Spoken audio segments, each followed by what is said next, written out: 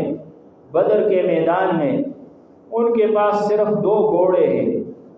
چند تلواریں ہیں، کسی کے ہاتھ میں ڈنڈا پکڑا ہوا ہے، کوئی خالی ہاتھ ہے، صرف اور صرف 7-8 اونٹ ہیں، دوسری طرف ایک بڑا مسلح لشکر ہے کہ جو سر سے لے کر پاؤں تک اسلحے سے اٹا بھرا ہوا ہے، اور ان کے پاس ہزاروں گھوڑے ہیں، 1000 ان کی تعداد ہے۔ لیکن ایک طرف جو چھوٹا سا بظاہر بے سر و سامانی کی حالت میں کھڑا لشکر ہے، اس کے پاس ایک ایسا اسلحہ ہے جو دوسری طرف کے لشکر کے پاس نہیں ہے، اور وہ ہے دعا کا اسلحہ۔ جناب نبی کریم صلی اللہ علیہ وسلم میدان بدر میں اپنے خیمے میں اللہ کے سامنے دعائیں فرما رہے ہیں، اور اتنے آپ صلی اللہ علیہ وسلم دعا میں الہا و زاری فرما رہے ہیں کہ چادر آپ کے کندھے مبارک سے بار بار گر جاتی ہے۔ آپ کے یار غار حضرت ابوبکر صدیق رضی اللہ تعالی عنہ آپ کے چادر کو بار بار اٹھا کر آپ کے کندھے پر درست فرما رہے ہیں۔ ان کو حضور صلی اللہ علیہ وسلم کے اوپر رحم آیا اور فرمانے لگے کہ یا رسول اللہ اب بس فرمائیں، اللہ نے آپ کی دعا قبول کر لی ہے، اللہ نے آپ کی دعا ضرور قبول کر لی ہوگی، اب بس فرما لیجئے۔ تو یہ حضور صلی اللہ علیہ وسلم کی دعائیں ہی تھی کہ 313 صحابہ کرام کا لشکر میدان بدر میں 1000 پر غالب آ گیا۔ تو دیکھیں کہ ایک طرف جو بظاہر بہت ہی کمزور لشکر ہے، لیکن ان کے پاس دعا کا اسلحہ ہے، ان کے پاس لا الہ الا اللہ محمد الرسول اللہ کی طاقت اور قوت ہے، دوسری طرف وہ طاقت اور قوت نہیں ہے۔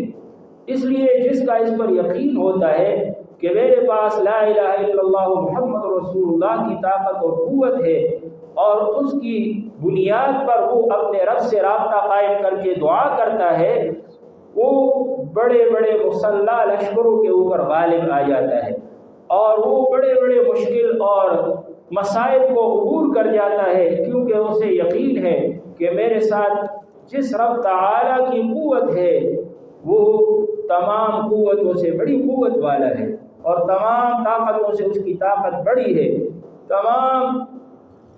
مصائب میں کام آنے والوں سے وہ بڑا ہے،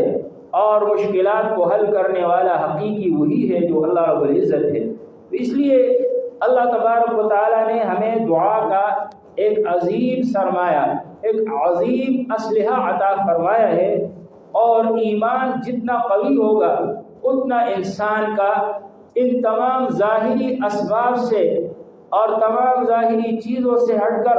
اللہ کی قوت پر یقین ہوتا ہے۔ اس لیے انبیاء کرام اللہ سے کون کون سی دعائیں مانگتے رہے، انبیاء کرام مصائب اور مشکلات کے حل کے لیے اللہ کی طرف کیسے رجوع کرتے رہے، اور کیسے انہوں نے مشکل حالات میں اپنے رب کو پکارا، اور اللہ نے ان کو بظاہر جہاں دنیا کی قوتیں جواب دے جاتی ہیں، وہاں اللہ نے ان کو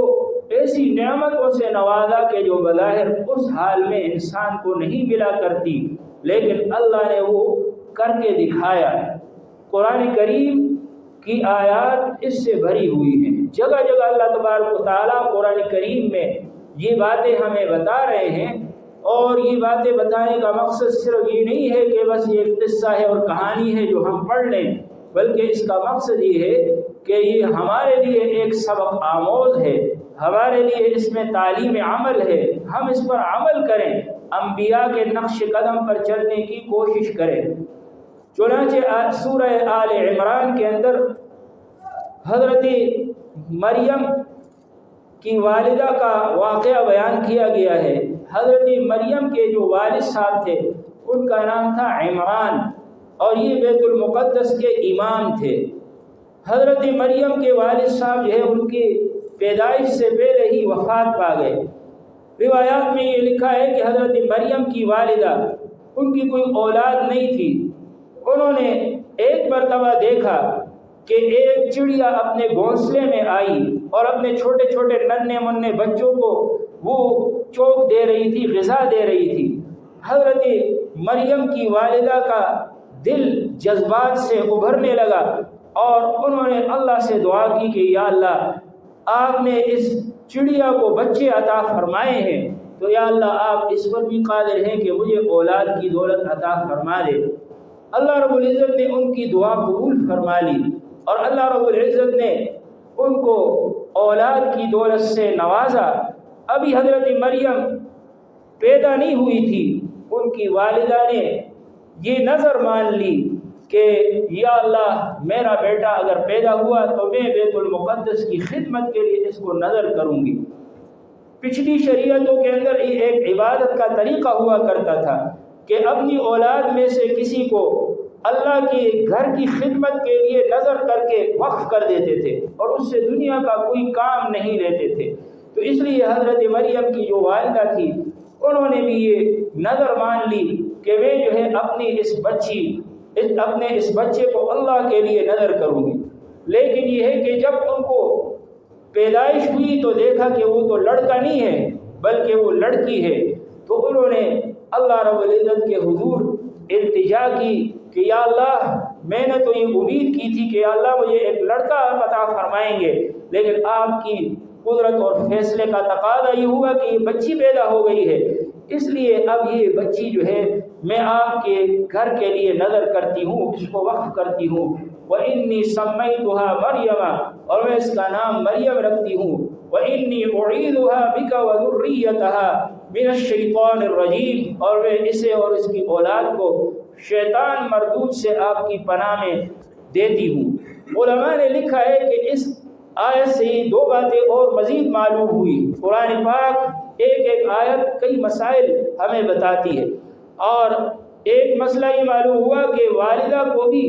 اپنی اولاد پر ایک گنا ولایت حاصل ہے، اسی لیے حضرت مریم نے اپنے بیٹے کو فرمایا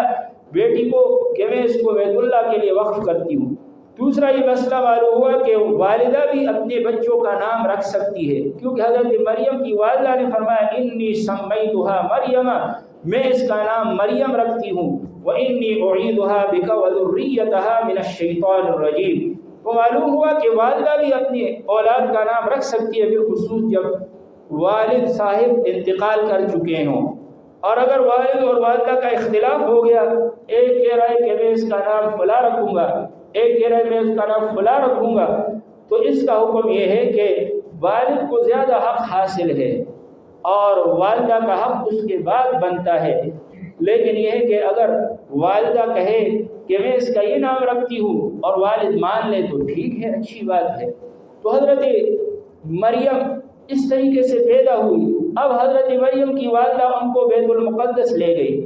اور وہاں کے جو عبادت گزار اور خدمت کرنے والے تھے ان کو سپرد کیا اور ان کو یہ کہا کہ اس بچی کو میں نے اللہ کے گھر کے لیے وقف کیا ہوا ہے، لہذا یہ یہی رہے گی۔ اب وہاں جو بیت المقدس کے خدمت گزار اور وہاں عبادت گزار لوگ تھے ان میں سے ایک حضرت زکریا علیہ السلام بھی تھے، اور حضرت زکریا کی بیوی حضرت مریم کی خالہ تھی۔ تو اب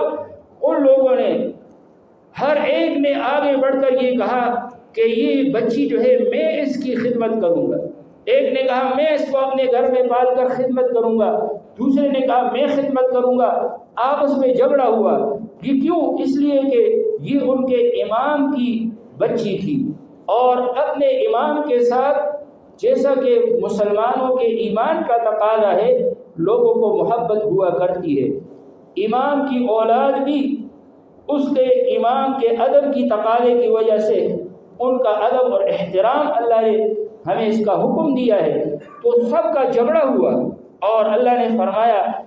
ذَلِكَ مِنْ أَنْبَاءِ الْغَيْبِ نُوحِيهِ إِلَيْكَ وَمَا كُنْتَ لَدَيْهِمْ إِذْ يُلْقُونَ أَقْلَامَهُمْ أَيُّهُمْ يَكْفُلُ مَرْيَمَ وَمَا كُنْتَ لَدَيْهِمْ إِذْ يَخْتَصِمُونَ۔ فرمایا کہ یہ غیب کی خبریں ہیں جو ہم آپ کو بتا رہے ہیں، اور آپ ان کے پاس موجود نہیں تھے کہ جب وہ حضرت مریم کی کفالت کے لیے آپس میں جھگڑا کر رہے تھے، اور پھر جھگڑے کا فیصلہ اس طرح ہوا کہ انہوں نے کہا کہ ہم قرعہ ڈالیں گے، اور قرے کا طریقہ بھی عجیب انہوں نے رکھا، وہ یہ کہ نہر کے اندر قلمیں ڈالیں گے اور جس کی قلم پانی کے رو کے خلاف اوپر کو چڑھے تو وہ اس بچی کی کفالت کا زیادہ حقدار ہوگا، کیونکہ اللہ کی قدرت پر ان کو یقین تھا اور ان کو معلوم تھا کہ جو قرے میں کامیاب ہوگا اللہ تعالیٰ اس کے قلم کو اوپر لے جائیں گے۔ چنانچہ سب نے قلمیں نہر میں ڈالی تو حضرت زکریا علیہ السلام کی جو قلم تھی وہ بجائے پانی کے رو میں بہنے کے وہ اوپر کی طرف چلتی چلی گئی اور ٹھہر گئی۔ تو لوگوں نے حضرت زکریا علیہ السلام کو فرمایا کہ آپ اس کی کفالت کے زیادہ حقدار ہیں۔ تو اللہ نے فرمایا وَمَا كُنْتَ لَدَيْهِمْ إِذْ يُلْقُونَ أَقْلَامَهُمْ، اے نبی آپ ان کے پاس موجود نہیں تھے جب وہ اپنی قلمیں ڈال رہے تھے اس نہر کے اندر، ایہم یکفل مریم، کہ کون ہے جو مریم کی کفالت کرے گا، وما كنت لديهم اذ يختصمون، اور آپ ان کے پاس نہیں تھے کہ جب وہ ایک دوسرے کے ساتھ جھگڑا کر رہے تھے، ایک کہہ رہا تھا کہ میں اس کی کفالت کروں گا کیونکہ یہ ہمارے امام صاحب کی بچی ہے اور میں اس کو اچھی طرح پال کر اور اس کی خدمت کر کے دکھاؤں گا، دوسرے نے کہا میں کروں گا۔ حضرت زکریا نے فرمایا کہ نہیں، میں زیادہ حقدار ہوں، میرے گھر میں ان کی خالہ ہے، لیکن انہوں نے پھر بھی تسلیم نہیں کیا، کہنے لگے نہیں ہم اس کی خدمت کریں گے۔ چنانچہ بالآخر حضرت زکریا قرآ میں کامیاب ہوئے۔ تو اب حضرت زکریا علیہ السلام حضرت مریم کی جو ہے خدمت کر رہے تھے۔ اللہ نے قرآن میں فرمایا فَتَقَبَّلَهَا رَبُّهَا بِقَبُولٍ حَسَنٍ وَأَنبَتَهَا نَبَاتًا حَسَنًا، اللہ نے اس بچی کو بہت ہی عمدہ طریقے سے قبول فرما لیا اور اللہ نے اس بچی کو بڑے ہی اچھے طریقے سے نشو و نما عطا فرمائی۔ روایات میں آتا ہے باقی بچوں کی بنسبت یہ بچی روز بروز نشو و نما پاتی چلی جا رہی تھی۔ تو حضرت مریم ایک خاص کمرے کے اندر جو بیت المقدس کے پاس تھا اس کے اندر حضرت زکریا کی کفالت میں پل رہی تھی، اور حضرت زکریا جب باہر جاتے تھے ان کو تالا لگا کر اندر چھوڑ دیتے تھے۔ تو جب کبھی وہاں حضرت مریم کے پاس جاتے تھے دیکھتے تھے کہ حضرت مریم کے پاس پھل پڑے ہوئے ہیں، حالانکہ دروازہ بند ہے اور اندر ان کے پاس میوے ہیں، پھل ہیں، اور وہ پھل بھی ایسے کہ جو موسم کے علاوہ ہوتے، بے موسم پھل۔ تو فرمایا کلما دخل علیہا زکریا المحراب وجد عندها رزقا، جب کبھی زکریا علیہ السلام محراب میں تشریف لاتے تھے، تو محراب ایک خصوصی کمرے کو اور جگہ کو کہتے ہیں، وجد عندها رزقا، ان کے پاس رزق پاتے تھے، ان کے پاس میوے ہیں، بے موسم پھل ہیں۔ تو حضرت مریم علیہ السلام سے انہوں نے ایک دن پوچھ لیا کہ قال یا مریم انا لک ھذا، فرمایا کہ اے مریم یہ آپ کے پاس پھل کہاں سے آ گئے ہیں؟ قالت هو من عند اللہ، حضرت مریم نے فرمایا کہ اللہ کی طرف سے آئے ہیں، ان اللہ یرزق من یشاء بغیر حساب، بے شک اللہ تعالیٰ جسے چاہتے ہیں بغیر حساب کے رزق عطا فرما دیتے ہیں۔ تو حضرت مریم علیہ السلام چھوٹی بچی ہیں، ایمان ایسا مضبوط ہے کہ حضرت زکریا کو کیسے جواب دیا جو ایمان کے جو ہے ایمان سے لبریز اور ایمان کے جذبات پر بہت ہی مؤثر جواب عطا فرمایا۔ اللہ تعالیٰ جسے چاہتے ہیں رزق عطا فرما دیتے ہیں۔ حضرت زکریا علیہ السلام کا ایمان تو اپنے رب پر مضبوط تھا ہی کیونکہ وہ اللہ کے نبی تھے، لیکن آنکھوں سے اس طرح مشاہدہ کبھی نہیں ہوا تھا کہ اللہ تعالیٰ بے موسم کے پھل عطا فرما دیتے ہیں۔ تو حضرت زکریا علیہ السلام خود بوڑھے تھے، ان کی بیوی بانجھ تھی اور وہ بھی بوڑھی تھی، اولاد نہیں تھی، لیکن جب دیکھا کہ اللہ تبارک و تعالیٰ بے موسم پھل عطا فرما رہے ہیں تو فرمانے لگے دل کے اندر کہ جو اللہ بے موسم پھل عطا فرمانے پر قادر ہے، کیا وہ اللہ بے موقع اور بے عمر اولاد عطا فرمانے پر قادر نہیں ہوگا؟ یقیناً قادر ہوگا۔ اس لیے دل کے جذبات اٹھ گئے، ابھر گئے، ایمانی تقاضے نے جوش مارا اور اللہ سے دعا کی، ہنالک دعا زکریا ربہ، وہاں پر حضرت زکریا اپنی رب کو پکارنے لگے، ہنالک دعا زکریا ربہ، قال رب هب لي من لدنك ذرية طيبة، فرمانے لگے اے میرے پروردگار مجھے اپنے جناب سے ایسی اولاد عطا فرما دے جو پاکیزہ ہو۔ قال رب، فرمانے لگے اے میرے رب مجھے جو ہے اپنے جناب سے ایسی اولاد عطا فرما دے، ذریۃ طیبہ، جو پاکیزہ اولاد ہو، انک سمیع الدعاء، بے شک تو دعاؤں کو سننے والا ہے۔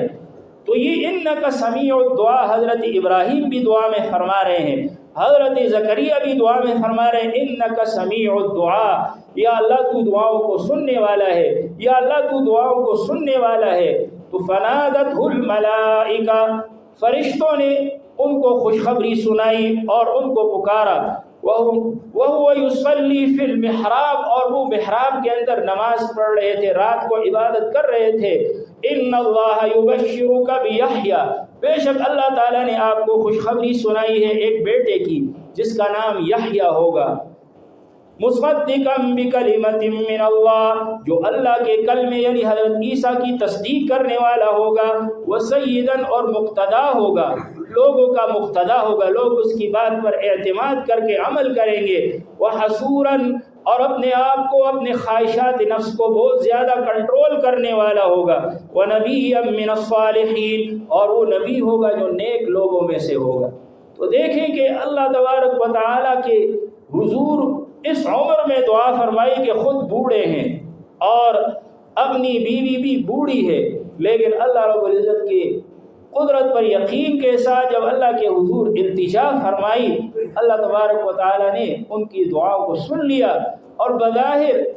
کسی طبی لحاظ سے، ڈاکٹری کے لحاظ سے اولاد کی کوئی امید نہیں ہے، لیکن جب اللہ تعالیٰ دینے پر آتے ہیں تو اللہ تعالیٰ طبی اصولوں کے پابند نہیں ہیں، اللہ تعالیٰ ڈاکٹری کے اصولوں کے پابند نہیں ہے، اللہ کی قدرت تمام اصولوں سے ماورا ہے۔ اس لیے اب بھی ہم دیکھتے ہیں ہمارے گاؤں میں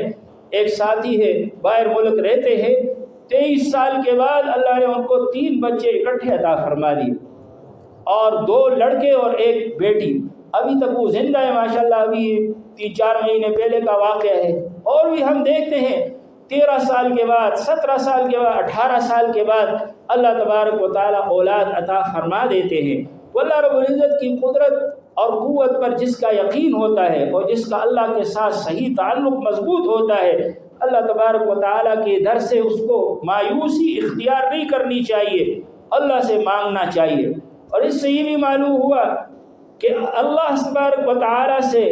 اپنے لیے اولاد کا مطالبہ کرنا، دعائیں کرنا، درخواست کرنا اور نیک صالح اولاد کی درخواست کرنا، یہ انبیاء کرام کی سنت ہے۔ انبیاء کرام نے ہمیں یہی تعلیم دی ہے۔ حضرات انبیاء کرام جتنے بھی ہوئے ہیں، تمام انبیاء تقریباً ایسے تھے کہ جن کی اولاد بھی تھی اور ان کی جو ہے وہ اللہ تعالیٰ نے ان کو بیویاں بھی عطا فرمائی تھی۔ اس لیے اللہ تبارک و تعالیٰ نے قرآن پاک میں ایک جگہ ارشاد فرمایا، وَمَا أَرْسَلْنَا رُسُلًا وَلَقَدْ أَرْسَلْنَا رُسُلًا مِّن قَبْلِكَ وَجَعَلْنَا لَهُمْ أَزْوَاجًا وَذُرِّيَّةً، ہم نے آپ سے پہلے بہت سے رسول بھیجے اور ان کو بھی ہم نے بیویاں بھی عطا فرمائی، اولاد بھی ان کو ہم نے عطا فرمائی ہے۔ اس لیے اولاد کا آنا، پیدا ہونا یہ سنت ہے، اور رسول اللہ صلی اللہ علیہ وسلم نے اس کا حکم دیا ہے کہ جتنی اولاد زیادہ ہو اتنا ہی اچھا ہے۔ ہمارے پیارے نبی صلی اللہ علیہ وسلم کو یہ پسند ہے، تو جو اللہ کے رسول کو پسند ہے ہم اسے کیوں روکے، ہم اس کے اندر رکاوٹ کیوں ڈالے؟ اس لیے اولاد کے سلسلے میں رکاوٹ ڈالنا یا اولاد کے خوف سے یا اس کے ناپسند کرنے کی وجہ سے شادی نہ کرنا، یہ فطرت کے بھی خلاف ہے اور انبیاء کے سنت کے بھی خلاف ہے۔ حضور صلی اللہ علیہ وسلم نے فرمایا النکاح من سنتی، نکاح میری سنت ہے، اور آپ صلی اللہ علیہ وسلم نے فرمایا فمن رغب عن سنتی فلیس منی، جو میری سنت سے اعراض کرے گا وہ مجھ سے نہیں ہے۔ اور حضور صلی اللہ علیہ وسلم نے فرمایا تزوج الودود الولود، ایسی عورتوں سے نکاح کرو جو محبت کرنے والیاں ہوں